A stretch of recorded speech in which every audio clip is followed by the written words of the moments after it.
Astaghfirullah, I'm in shock. I can't believe what I'm about to show you. So this... You know, it's hard, but I'm going to do my best to explain what I want to say in this video. You know, my people, I don't know what we want, us black people. I keep telling my people that blaming the West, blaming women and children, blaming Africa government, forcing the West to love, respect, and treat us like the way they should, or just other people in general, is not going to help us. It's clear that a lot of people out there don't love and respect us, black people, the way they should. But I don't know whether we are complaining because we're forcing people to love and respect us, or we are complaining because we genuinely want us to have the life we deserve. I don't know which is which. Because clearly, for people that really want us to have a good life that we deserve, have a lot of things to look at and complain about than about people that don't love us the way they should. Yeah, it's true. People have to love us the way they should, as we are all human. People have to respect us as we are all human. It's painful, and we have to complain sometimes when it's come to racism, especially when it's severe racism that, like a big consequences that comes with certain racism.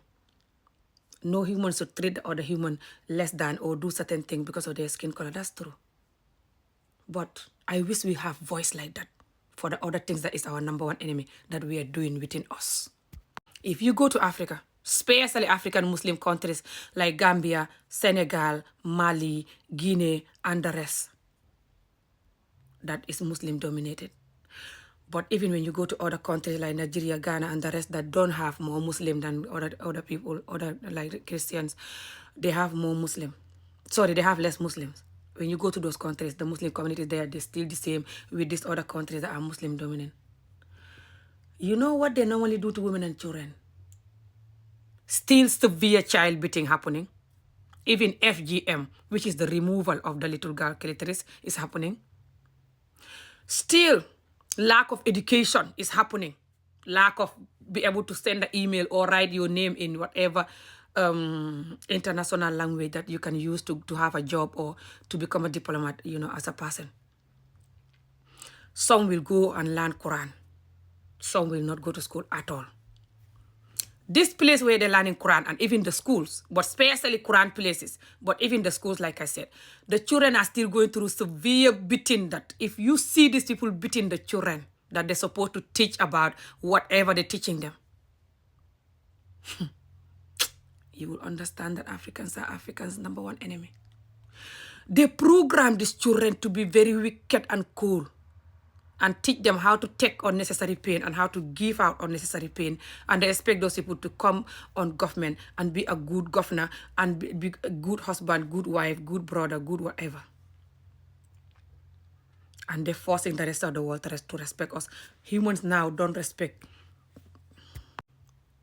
You know the energy we are using to force people to love and respect us. If we use half of that, for us to understand that blaming that we are doing for years is not going to help us, we have to take responsibility that look at ourselves with the problem and know that we have part of it. And we reprogram the programming, reprogram how women and children are treated. When you see people, how they beat children, severe beating, SA is going on and they're not talking about it. They're not fighting it. Severe beating is going on. FGM, like I said, lack of education, and the rest. Still, even underage marriages, arranged marriages, forced marriages, or married that you are meant to be there and be happy because you two love each other. And the betrayal is chaos. The cheating and lying and violent and neglecting women and children and neglecting marriages is chaos. And healthy marriage is the number one contribution to development of families. Healthy home that don't have chaos, don't have betrayal and cheating and lying and I'm gonna marry anyone I come across even if I cannot afford it because I don't care. The children and women suffering and crying and doing whatever they can to survive. People that do that, they can barely develop their community. That's another story. But I believe African Muslims, especially women and children in African Muslims, suffer the most among all Muslims in the world. But when somebody don't love us, people can shout all day about that. How dare you using Allah or religion or just talking about human dignity? I'm not saying that people should just treat you like a piece of shit because you treat yourself like that. No. But are people going to treat you like the way you want them to treat you and you can never treat yourself like that? No. Not just because you're not treating yourself like that, but then you become a hypocrite when you're forcing others to do that when you will never do that. I'm not talking for this brother. I don't know him. I'm just talking for us, especially us African Muslims in general. I've been talking like this for years. People that know me, they know me. For how long are we going to continue blaming others that are rejecting us, just Muslim or not, just Africans in general, without looking at us and our part of the problem? How many of us are still giving chaos, toxic marriages, neglecting women and children, doing bad stuff in the marriage, and when the marriage finishes, you leave the woman and children to suffer? Just blame her forever. You never take responsibility. Many people are still doing that to our own women and children. Until we take it serious, focus on education, self-love, self-value, self-development, and know the worth and value of women and children. Stop the severe child beating. Fight against the SA, the severe child beating, the lack of education, the truth. We learn to live the truth and do the truth and agree with the truth. Stop silencing women and children, especially when they're telling the truth, that to do with protecting them or just the truth. As you said, Isa was a truth teller and a fighter, and she was a bit she contribute to why the deen is the way it is now, because she was a fighter. She was fighting for the right thing, as you said, as you guys said. But when our women that are Muslim also are fighting for the right thing, especially when the right thing is to do with these things I'm talking about, you call them names though. Oh. You know, a lot of people, the way they're treating the deen is making a lot of people leave the deen now. It's a lot of Gambians that leave the deen and they do videos on TikTok here, criticizing the deen. A lot of Gambians still cannot believe it. Gambia, we're not used to that. Why? Because people are using the deen to manipulate people and traumatize women and children, and nobody's talking about that. They hate it when you talk about that. They hate it so much.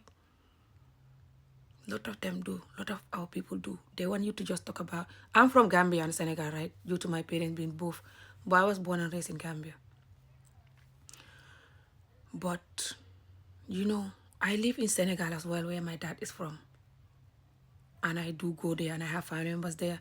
So I know both countries. And once you from one African community that have a lot of foreigners from another African community, you will know the difference. You will know the other African community. My country, Gambia, have a lot of foreign that are from Mali, Guinea, and the rest. And even me not being there in their country or live there, I know the type of people they are, that they're very almost identical to my own people, which is they're neglecting women and children still, and they're still promoting severe child beating, SA, and just bad, toxic marriages, especially the woman suffering from it more, and they're telling the woman to wait till heaven and she'll be happy. And all of this is what lead to the bad government, the drug, alcohol, people neglecting the deen, the bad, evil family members, in-laws, friends, the unhealthy eating that people are doing in Africa now because of the ports are open. People are importing every unhealthy thing in the world to come and sell because our people are our own enemy. They can't close their ports and abandon all the unhealthy eating. I had a phone call. I can't remember where I was in the topic. But like I said, until we take responsibility and do the right thing so we can develop as a nation, we're going to hope and dream that people will love and respect us just because we are human. Many people don't have that type of kindness. They will respect you because of you make it in life, or you're making it, or you have dignity, or you have certain self-value. But we are lacking that because we don't respect women and children.